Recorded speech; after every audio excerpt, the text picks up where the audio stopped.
नमस्कार दोस्तों, स्वागत है मेरे इस यूट्यूब चैनल में। आइए आज हम लोग पढ़ने वाले हैं सीडीपी बाल विकास के एमसीक्यू प्रश्न। तो चलिए शुरू करते हैं आज की प्रश्न। पहला प्रश्न ये रहा, ब्रिज की समेग विकास की स्कीम व्यवस्था के अनुसार बालकों में ईर्ष्या सर्वप्रथम निम्नलिखित में से कौन सी आयु होती है जिसमें प्रकट होती है? ऑप्शन ए दिया है 5 वर्ष में, ऑप्शन बी है 3 वर्ष में, ऑप्शन सी है 18 माह में, ऑप्शन डी है 12 माह में। तो आप लोगों को बताना है कि ईर्ष्या जो संवेग है वो सर्वप्रथम बालक में कितने वर्ष की आयु में प्रकट होती है।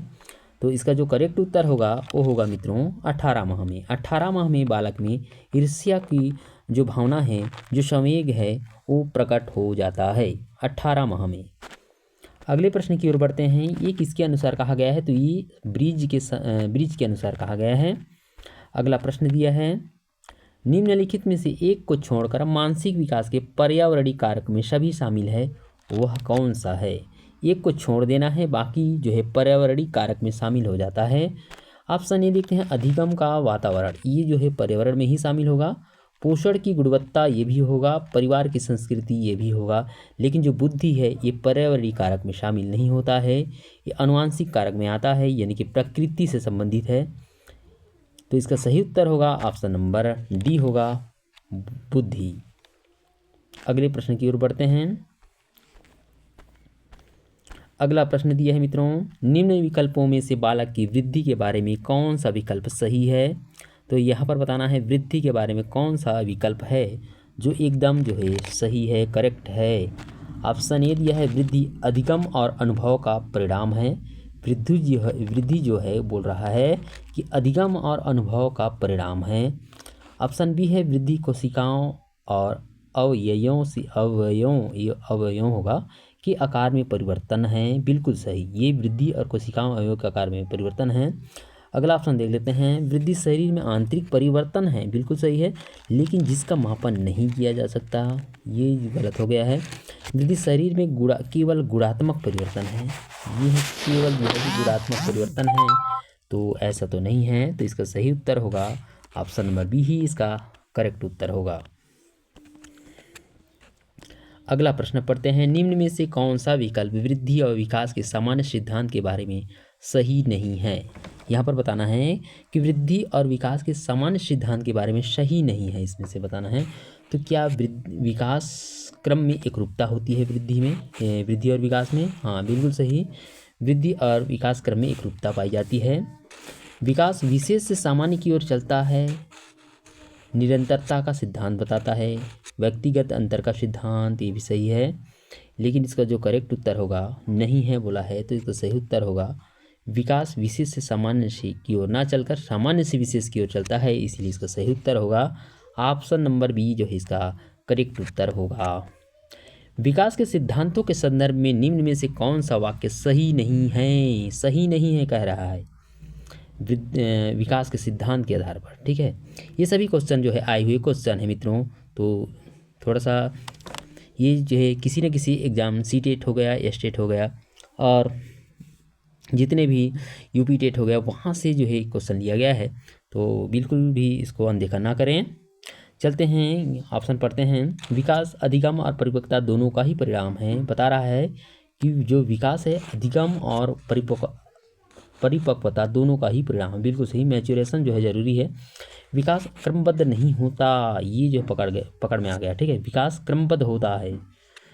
विकास के प्रत्येक चरण में सामाजिक अपेक्षाएं होती है। बिल्कुल सही है, विकास क्रमशः होता है। तो इसका जो करेक्ट उत्तर होगा ऑप्शन नंबर बी होगा, विकास क्रमबद्ध नहीं होता, सही नहीं है। ठीक है, तो ये ही जो है सही नहीं है, विकास क्रमबद्ध नहीं होता है, क्योंकि विकास क्या होता है? क्रमबद्ध होता है।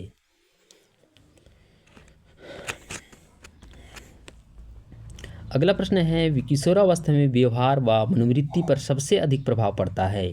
तो ये बिल्कुल सही है कि किशोरावस्था पर सबसे ज़्यादा जो प्रभाव पड़ता है मनोवृत्ति पर और व्यवहार पर जो प्रभाव पड़ता है मित्रों, वो पड़ता है अपने दोस्तों का, संगी साथियों का। तो इसका जो करेक्ट उत्तर होगा ऑप्शन नंबर बी ही इसका करेक्ट उत्तर होगा, संगी साथियों का प्रभाव सबसे ज़्यादा पड़ता है। अगला प्रश्न दिया है, निम्नलिखित में से कौन सा पक्ष कोशिकीय वृद्धि को बताता है? कोशिकीय वृद्धि, यहाँ पर हम उसको मापन जो है किया जा सकता है ना, तो इसका करेक्ट उत्तर क्या होगा? ऑप्शन नंबर बी होगा, वृद्धि का संप्रत्यय। ठीक है, यहाँ पर इसका सही उत्तर होगा वृद्धि का संप्रत्यय। अगला प्रश्न दिया है, जीवन अस्तित्व के संघर्ष और उत्तरजीविता की एक सतत श्रृंखला प्रस्तुत करता है, यह किसके द्वारा कहा गया है? तो इसको एकदम याद रखना है इस प्रकार के प्रश्न को, कि जीवन अस्तित्व संघर्ष और उत्तरजीविता की एक सतत श्रृंखला प्रस्तुत करता है, यह कहा गया है, ये कहा गया है डार्विन के द्वारा कहा गया है कि जीवन अस्तित्व के संघर्ष और उत्तरजीविता की एक सतत श्रृंखला प्रस्तुत करता है। ऑप्शन नंबर ए इसका करेक्ट उत्तर है। अगला प्रश्न दिया है, बाल विकास में वातावरण की भूमिका के द्वारा सबसे सही रूप में प्रतिबिंबित होती है। वातावरण की भूमिका के द्वारा सबसे सही रूप में प्रतिबिंबित होती है, तो ये सही उत्तर होगा इसका आदत निर्माण। अगर वातावरण आपके आसपास का वातावरण अच्छा है तो आदत निर्माण बहुत ही अच्छे ढंग से होगा, तो इसका सही उत्तर होगा मित्रों ऑप्शन नंबर डी होगा इसका करेक्ट उत्तर। अगला प्रश्न पढ़ते हैं, विकास की कौन सी अवस्था में समान लिंगियों के साथ रुचि विकसित होती है? समान लिंगियों के साथ रुचि विकसित होती है, तो इसका सही उत्तर होगा 10 से 12 वर्ष के बीच, जिसको कहते हैं वया संधि काल। ऑप्शन नंबर सी इसका सही उत्तर होने वाला है। तो देखते हैं, हाँ यही इसका सही उत्तर है। अगला प्रश्न है, निम्नलिखित में से कौन सा अच्छे मानसिक स्वास्थ्य का लक्षण नहीं है? अच्छे मानसिक स्वास्थ्य का लक्षण नहीं है बताना है, तो इसमें पढ़ लेते हैं ऑप्शन। समायोजन योग्यता होनी चाहिए, सहयोगात्मक परिपक्वता, आत्मविश्वास, ये सभी तो है मानसिक स्वास्थ्य का लक्षण, लेकिन असहनशीलता है ये नहीं है। सही उत्तर होगा ऑप्शन नंबर डी होगा इसका करेक्ट उत्तर। अगले प्रश्न की ओर बढ़ते हैं, तो इसका सही उत्तर है असहनशीलता। ऑप्शन नंबर डी जो इसका सही उत्तर है। अगले प्रश्न की ओर बढ़ते हैं मित्रों, परिश्रम प्रियता बनाम हीनता अवस्था के लिए एरिक्सन ने कौन सा आयु समूह बताया है? परिश्रम बनाम हीनता, विश्वास जो कि सबसे पहला बताया है, ठीक है, लेकिन यहाँ पर परिश्रम प्रियता बनाम हीनता ये किस अवस्था के लिए एरिक्सन ने बताया है? तो इसका जो सही उत्तर होगा वो होगा परिश्रम बनाम हीनता। इसका सही उत्तर होगा ऑप्शन नंबर ए होगा 6 से 11 वर्ष। ठीक है, 6 से 11 वर्ष के लिए बताया है एरिक्सन ने कि परिश्रम बनाम हीनता।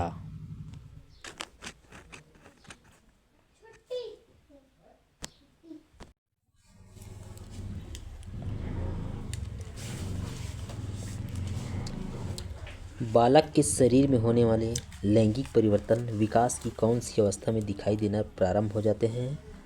ऑप्शन ए भी है पूर्व बाल्यावस्था, ऑप्शन बी है पश्च किशोरावस्था, और ऑप्शन डी है वयस्कावस्था, ऑप्शन डी है वय संधि काल। इसका जो सही उत्तर होगा वो होगा ऑप्शन नंबर डी होगा वय संधि काल।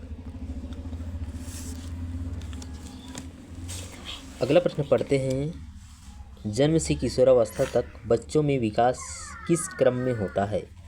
तो जन्म से किशोरावस्था में बच्चों का जो विकास होता है वो होता है सांवेदिक, मूर्त और अमूर्त। इसका सही उत्तर है ऑप्शन नंबर सी है सांवेदिक, फिर उसके बाद मूर्त, फिर अमूर्त। अगला प्रश्न है, लेव वाइगोत्स्की का सामाजिक सांस्कृतिक परिप्रेक्ष्य अधिगम प्रक्रिया में किसके महत्व पर जोर देता है?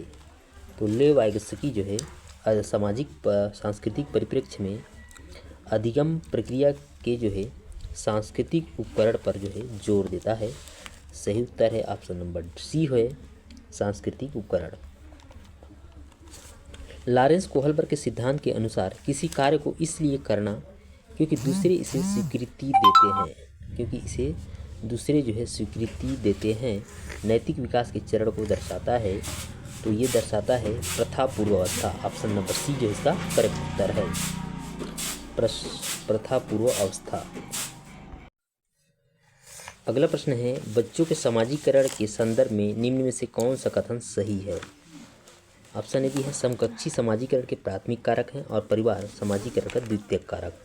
ऑप्शन बी है परिवार एवं जनसंचार दोनों समाजीकरण के द्वितीयक कारक हैं। ऑप्शन सी है विद्यालय समाजीकरण का एक द्वितीयक कारक है और परिवार समाजीकरण का एक प्राथमिक कारक है। तो इसका करेक्ट उत्तर है ऑप्शन नंबर सी होगा विद्यालय जो है समाजीकरण का द्वितीयक कारक है और परिवार जो है समाजीकरण का प्राथमिक कारक।